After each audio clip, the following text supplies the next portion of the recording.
Hello and welcome to the News at 5 on Channels Television. I'm Olumide Macaulay. Thank you so much for joining us. Following the announcement of the strike by the Nigeria Union of Petroleum and Natural Gas Workers, NUPENG, and the Petroleum Product Retail Outlets Owners Association of Nigeria, PETROAN, the federal government is asking the unions to reconsider their declared strike over the alleged anti-union policy, amongst other reasons. The Minister of State for Health, Dr. Isiaq Salako, while speaking on our breakfast program, Sunrise Daily, appealed to all parties to consider the negative effect a strike in the sector will have on every Nigerian. On this NUPENG Dangote imbroglio as it is, my comment is to appeal for both parties to allow reason to prevail. The ordinary Nigerian must be at the center of the discussion. Like you have rightly observed, any strike by NUPENG will certainly disrupt a lot of things, economic activities, social activities. So we don't want a strike. So I would just appeal that a balance needs to be reached. Of course, Dangote is playing a very important role in the economy, trying to improve our domestic capacities and so on and so forth. And this is something that the government has also been promoting. Of course, there's also the right to associate and unionize, but that must be balanced so that it does not affect the business model that Dangote is trying to push. Of course, a strike by NUPENG will also obviously affect the health sector because as it is today, our hospitals are 65 to 80% dependent on diesel generators, petrol generators, and so on and so forth. So if there's a strike, it will also have an adverse effect on the health sector, and we obviously don't want that.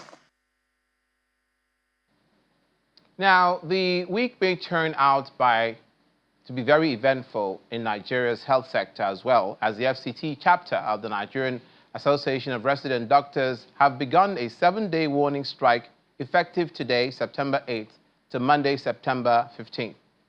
The president of the association, Dr. George Ebong, who made the announcement in Abuja, says the decision followed resolutions reached at the end of its emergency general meeting held on Friday, the 5th of September. He says the action is hinged on the attitude of the FCT administration, despite rounds of extensive dialogue in addressing persistent and unresolved issues affecting the association.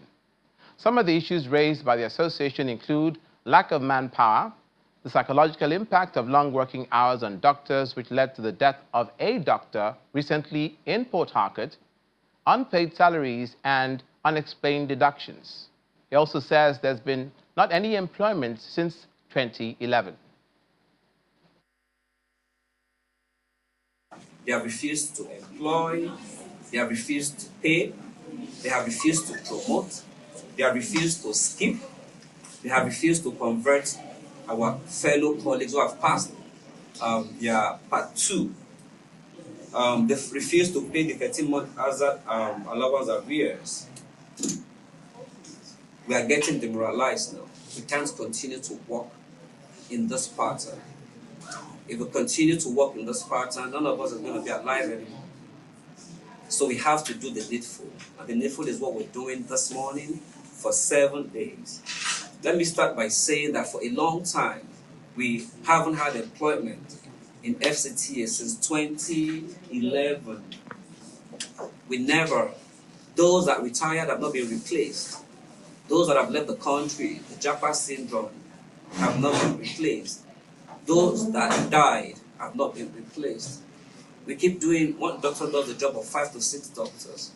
A doctor will see up to 30 to 40 patients, and then he or she is going to go and do a call for another 2 days.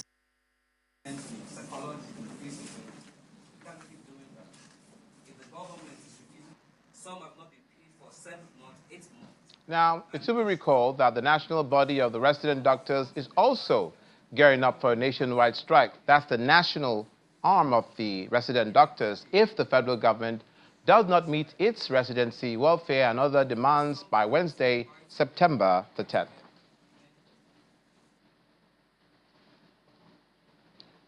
The federal government and Consumer Protection Commission, FCCPC, says sensitization is ongoing for consumers and farmers on the dangers of using substances to preserve edibles like food and fruit. The Director of Corporate Affairs at the Commission stated this during Channels Television breakfast show Business Morning.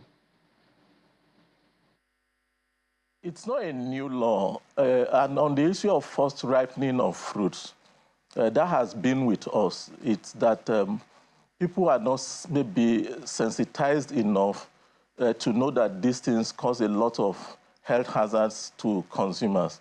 So what we are doing at the moment is to sensitize consumers, sensitize farmers, sensitize everybody that is in the value chain to know the dangers with using those kind of harmful substances to preserve food. So what we are doing essentially is consumer education. It is also stakeholders sensitization. We have mapped out those who are stakeholders in that regard, and we are dealing with it in terms of getting the information across to them. And from what has been happening so far, we are happy that even farmers, traders, as well as consumers have embraced the campaign. So we are happy that we are beginning to at least touch base with people who are involved in that kind of conduct. Farmers who would preserve their produce with those kind of harmful substance, we are talking with them. So what we are doing essentially is consumer and also stakeholders education and engagement.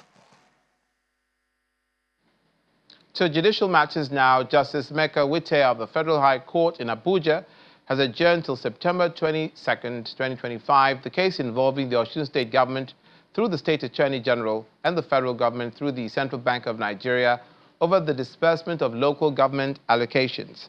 The state government claims that the CBN and AGF are planning to pay local government allocations into private accounts operated by individuals impersonating government officials without the input of designated accounting officers, which the state says will be a gross violation of public finance regulations and the Nigerian Constitution. Justice Emeka Nwite of the Federal High Court Abuja is presiding over this case involving the Osun State government, the Central Bank of Nigeria, and the Attorney General of the Federation. It is a matter bordering on the disbursement of local government allocations to the state. The dispute stems from the legitimacy of the October 2022 local government elections in the state. At the mention of the matter on Monday, the plaintiff drew the attention of the court to a motion of discontinuance, which he says he had already filed against the Attorney General of the Federation. However, counsel to the Attorney General of the Federation says he has not been served. In a similar vein, counsel to the Central Bank of Nigeria and the Accountant General of the Federation also drew the attention of the court to an avalanche of motions they have filed and served on the plaintiff, which they claim is yet to be responded to. Against this backdrop, Justice Emeka Nwite adjourned the matter to September 2022 to enable counsels in the matter exchange all the court processes.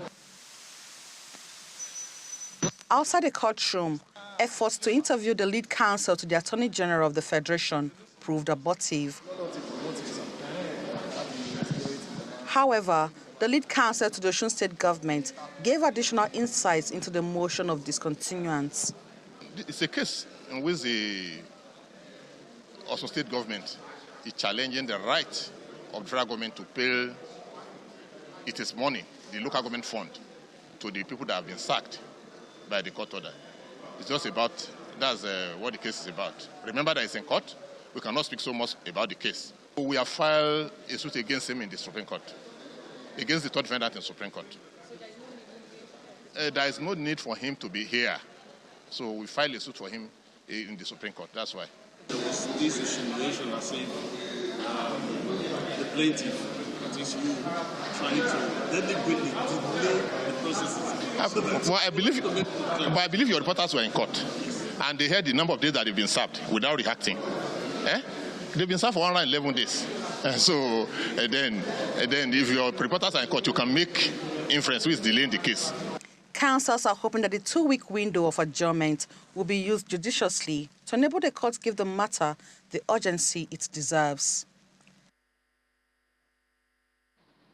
Now, not passing the special seats bill for women will reduce Nigeria's status in the Committee of Nations. That's according to the Deputy Speaker of the House of Representatives, Mr. Benjamin Kalu. The Deputy Speaker, who is optimistic that the special seats bill will be passed, also believes that it'll be a good legacy for the 10th National Assembly. He was speaking to our political correspondent, Terry Kumi. Not passing a bill like this reduces our status in the eyes of the Committee of Nations.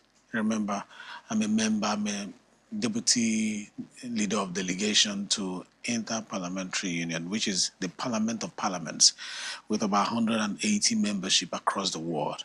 And when you go there, one of their requirements is that you must have certain percentage of women inclusion in your parliament.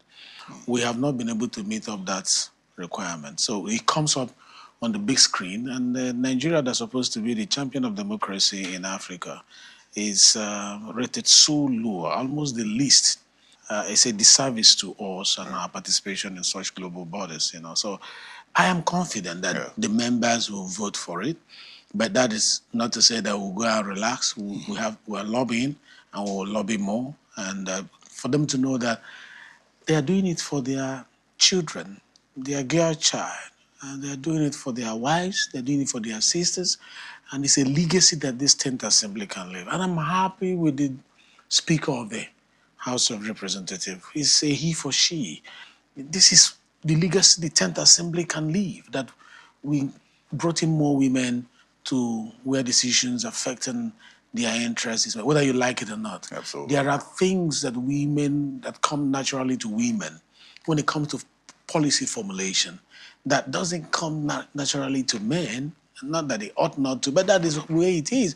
For example, women will be more persistent when it comes to maternal-related issues.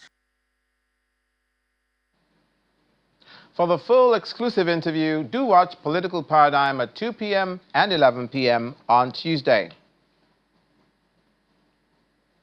Now to the education sector now. The Joint Admission and Matriculation Board Special Committee on Examination Infractions has presented its report to the examination body, exposing how technology-driven malpractice undermines Nigeria's admission process. Presenting the report in Abuja to the registrar of the board, Professor Ishak Oleyede, the chairman of the committee, says the team uncovered 4,251 cases of finger blending, as they called it, and 190 instances of AI-assisted impersonation through image morphing during the investigation into the 2025 Unified Tertiary Matriculation Examination.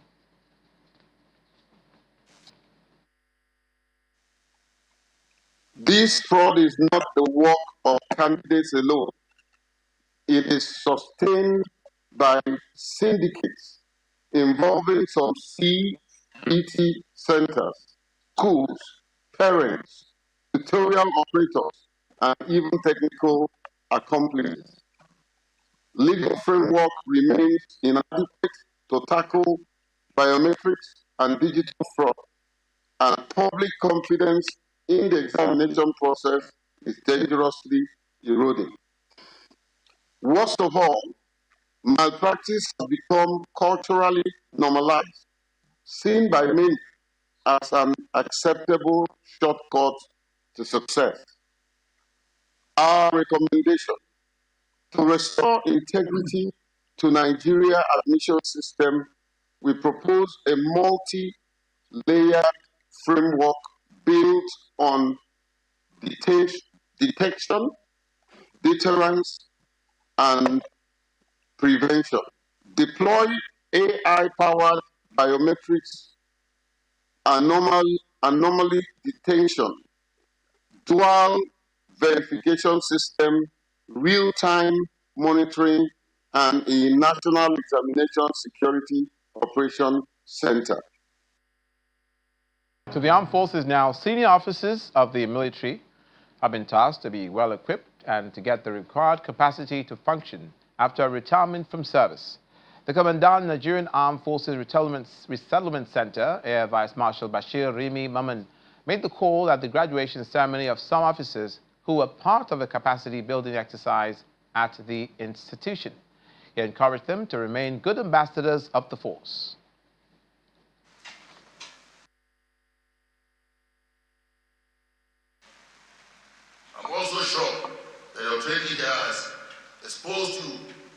several vocational opportunities, entrepreneurship procedures, and general management skills to assist you alleviate pitfalls in order to have a stress-free and meaningful life in retirement. I offer you these final thoughts. Lead with purpose and passion. Innovate and adapt in an evolving world. Empower others and build strong teams. Drive change and achieve greatness together. Make positive impacts in your organizations, communities, and our nation at large. And finally, be brave, be curious, and be kind. The Oyo State government says 200 million naira has been paid to another batch of property owners affected by the ongoing construction of the Senator Rashidi Ladoja Circular Road. The Commissioner for Lands, Housing and Urban Development, Mr. Williams Akinfumilayo, presented the checks to the fourth group of beneficiaries at his office in Ibadan. He also explained that with this payment, the state has now disbursed a total of 780 million naira to property owners. The Ibadan Circular Road is one of the biggest and most ambitious projects of Governor Shea administration. But as expected, with projects of this scale, it comes with challenges. Some property owners along a 100-kilometer corridor have raised concerns as their lands and houses were affected. The Oyo State government promised to compensate those with genuine claims, and it is keeping that promise. This is the fourth batch of property owners receiving compensation from the government.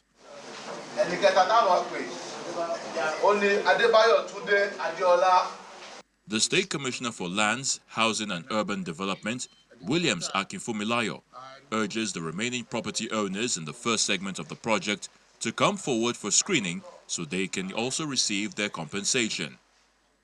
The total number of property owners and properties affected is 298 in the first segment, right? And we've already paid 193. The leftover, it's the 105, which I told you we are still expecting them to come for screening so that we'll be able to effect the payment. The Commissioner stresses that Shea administration is committed to paying adequate compensation to all deserving property owners. For those that might not be covered by today's exercise, rest assured that very, very soon we are going to cover the rest, which is going to be the final payment. The total enumerated properties affected by this construction along the first segment of the circular road, which is 32.2 kilometers, is almost 1 billion naira. Before today's exercise, we paid almost 600 million naira. With today's exercise, we will be inching towards 800 million naira, and the balance that will be left will be 126 million naira. Some beneficiaries thank the state government for fulfilling its promise. I'm very, very happy because the money is not the money you can put for house and just take it to the party or to do ceremony. You will think about this money, you will think what you can use this money to do. Because if you use this money to do anything, it can embarrass you. The first segment of the Ibadan Circular Road project affects 298 property owners. So far, 193 have been compensated, while the remaining 105 are expected to complete screening to receive payment.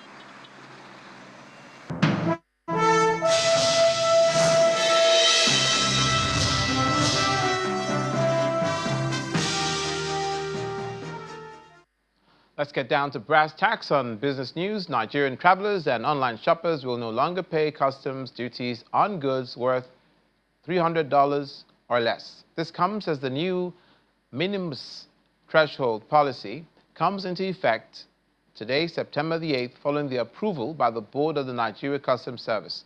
The spokesperson of the Customs, Abdullahi Mewada, who made this known, says the new policy means that small imports through express shipments or passenger baggage will be cleared immediately without customs charges, provided the items are not prohibited goods.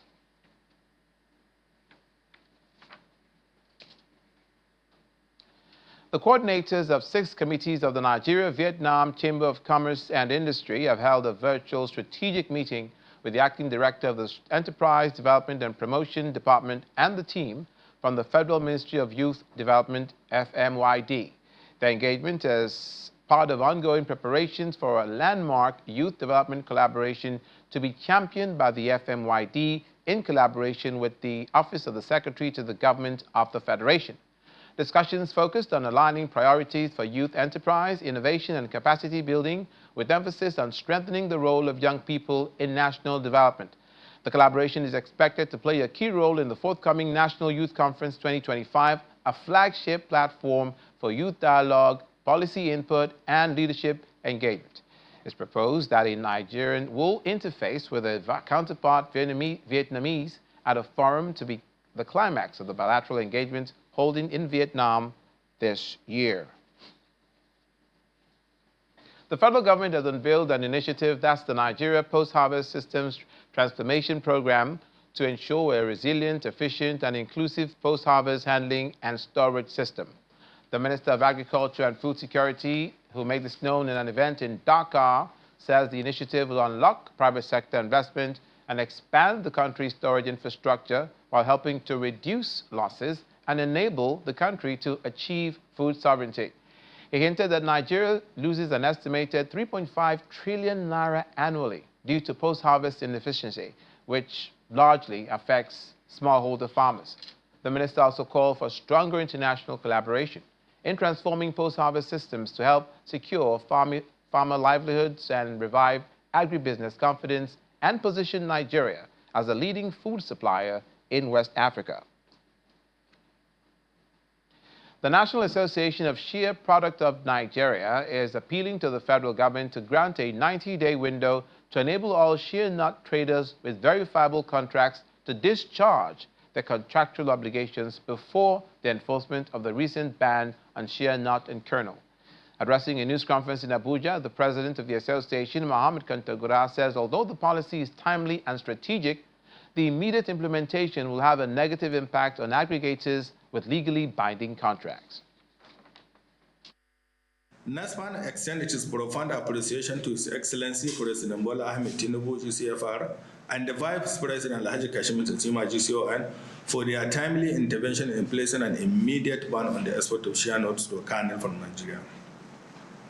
This policy is not only strategic but also critical in repositioning Nigeria as the global leader in shea competitiveness.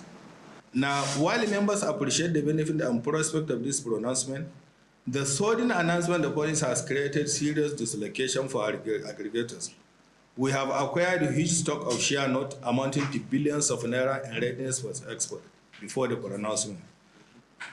A relief that this is temporary ban allowing for review and remedies, members strongly appeal to the federal government to grant a 90-day window to enable all shea nut traders with verifiable contract or loan offers to discharge their contractual obligation within this period. Aggregators with evidence of legally binding contract made before the policy change should be allowed to complete those transactions under a regulated framework. Finally, the Lagos State government says it has commenced a stakeholders consultative fora for the 2026 budget. It's the consultative sessions which hold from September the 9th and 10th and is expected to be held in the 5 divisions of the state. The exercise is designed to provide negotiants with the opportunity to make inputs that will shape the subnational's developmental priorities for the coming year. It's expected to bring together a broad spectrum of stakeholders, including community development committees, associations, professional and religious bodies, civil society groups, and the general public.